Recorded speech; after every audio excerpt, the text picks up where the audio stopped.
The Chinese Communist Party projects an image of strength and unity. However, beneath the surface lies a very different reality. The CCP is facing its most serious crisis of legitimacy since the Tiananmen Square protests of 1989. Xi Jinping, despite appearances, is not an all-powerful leader. He is grappling with growing internal dissent and a confluence of challenges that threaten the CCP's grip on power. The recent disappearances of high-ranking officials, the silencing of internal critics, and the CCP's increasingly desperate attempts to control the narrative all point to a party very aware of its own fragility. The CCP's current predicament is not the result of external pressure or some American-led conspiracy, as some would have you believe. This is a crisis of the CCP's own making, rooted in its own internal contradictions and the unsustainable nature of its authoritarian model. The CCP's relentless pursuit of total control has sown the seeds of its own potential downfall. To understand the magnitude of this crisis, one must look beyond the CCP's carefully curated facade and examine the deep-seated issues plaguing the party from within.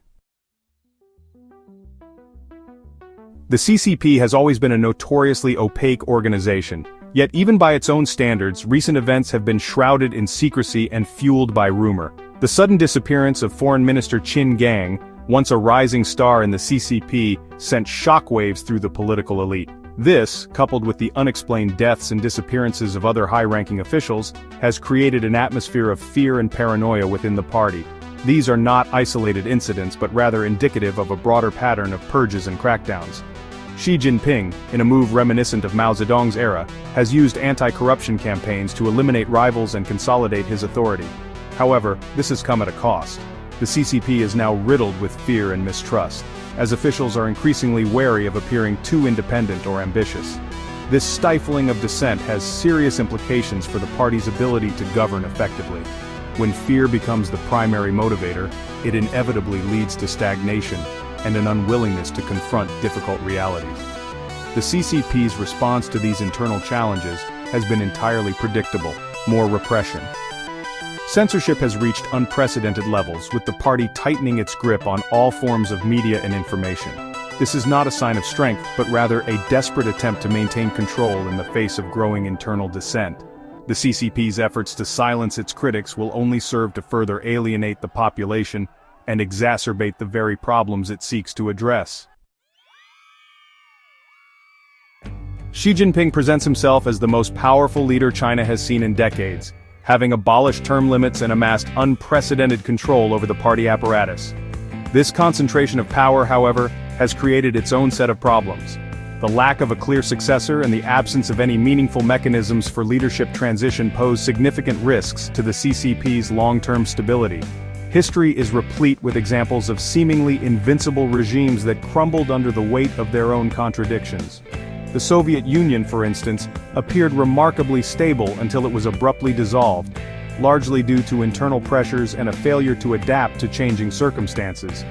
The CCP, despite its protestations to the contrary, is not immune to such historical forces. The CCP's obsession with control has come at the expense of its own adaptability and resilience.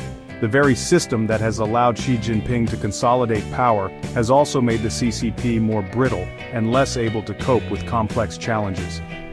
The lack of a clear succession plan, coupled with Xi's advancing age, only adds to the uncertainty surrounding the party's future.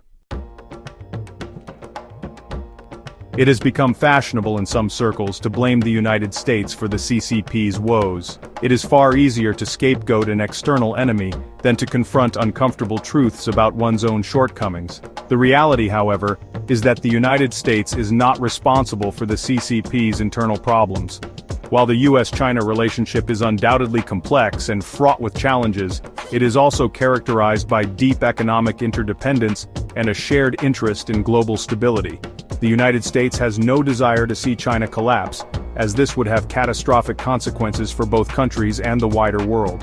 The CCP's current crisis is not a result of American pressure, but rather a product of its own internal contradictions.